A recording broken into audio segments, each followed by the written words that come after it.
সংকটের ন্যূনতম সমাধান না করে নির্বাচন কোনোভাবেই সম্ভব নয়। দেশের বর্তমান যে সংকট, এটা আপনারা জানেন, এটা সামাজিক, রাজনৈতিক, অর্থনৈতিক একটা নানামুখী সংকটের দেশ পতিত। এই সংকটের ন্যূনতম সমাধান না করে নির্বাচন কোনোভাবেই সম্ভব নয়।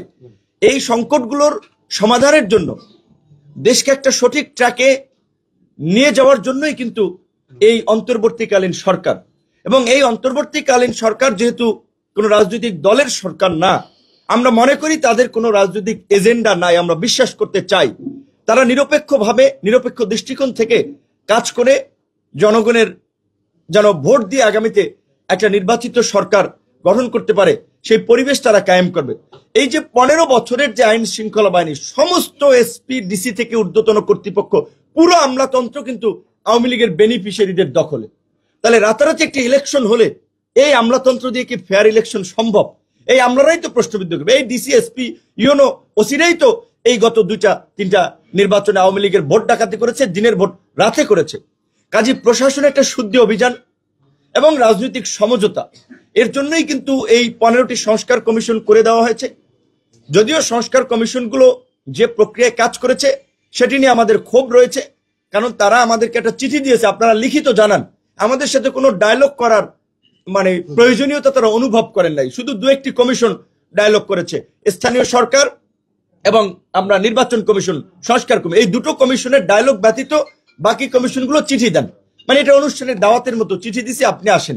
তো সেই জায়গা থেকে বাকি কমিশনের কার্যক্রমগুলো নিয়ে কিছুটা আমাদের প্রশ্ন রয়েছে। তারপরেও আমরা মনে করি যেহেতু তারা একটা প্রস্তাবনা দিয়েছেন এবং সেটা প্রধান উপদেষ্টার কাছে হ্যান্ডওভার করেছেন, প্রধান উপদেষ্টা বলেছেন যে সেটি নিয়ে তিনি তার নেতৃত্বে একটা জাতীয় ঐক্যমত্য কমিশন করে সবার সাথে আলোচনায় বসবেন এবং সবাই যেখানে একমত হয় এবং যতদিন তারা ঐক্যমতের ভিত্তিতে এই সরকারকে চায় ততদিন তারা ক্ষমতায় থেকে ততটুকু সংস্কার করে তারা আগামী নির্বাচন দেবেন। সেই ক্ষেত্রে সম্ভাব্য 2টো তারিখ প্রধান উপদেষ্টার পক্ষ থেকে বলা হয়েছে, এই বছরের ডিসেম্বর অথবা আরো 6 মাস নিলে আগামী বছরের জুন কিংবা জুলাই। আমরা মনে করি প্রধান উপদেষ্টা যে তিনি তার মুখে যে দিন তারিখ দিয়েছেন সেটা যথেষ্ট সময় এবং সেই সময়ের মধ্যে একটা ভালো নির্বাচন সম্ভব। কাজে সেই পর্যন্ত আমাদের বোধহয় একটু অপেক্ষা করতে হবে এবং এর বাইরেও যদি কোনো দিন তারিখের বিষয়ে রাজনৈতিক ঐক্যমত তৈরি হয় সেখানে আমাদের সমর্থন থাকবে। কারণ ভোটের রাজনীতিতে তলে তলে সবাই আওয়ামী লীগকে কাছে চায়। এইটা যদি রাজনৈতিক মানসিকতা হয় সেটা এই জাতির জন্য দুঃখজনক হবে এবং এটা একটি অশনি সংকেত। তাই আমরা পরিষ্কার ভাবি যারা গণ অভ্যুত্থানের স্পিরিটের আলোকে আগামী নতুন বাংলাদেশ বিনির্মাণের কথা বলছি, এই ছাত্র জনতার ত্যাগকে ধারণ করে একটা বিশুদ্ধ রাজনীতির কথা বলছি, তাদেরকে অবশ্যই গণহত্যাকারী রাজনৈতিক দল আওয়ামী লীগের প্রশ্ন অবস্থান পরিষ্কার করতে হবে। সরকার কি ভাবছে, অমুক দল কি ভাবছে, নির্বাচন কমিশন কি ভাবছে, সেটা বিষয় না।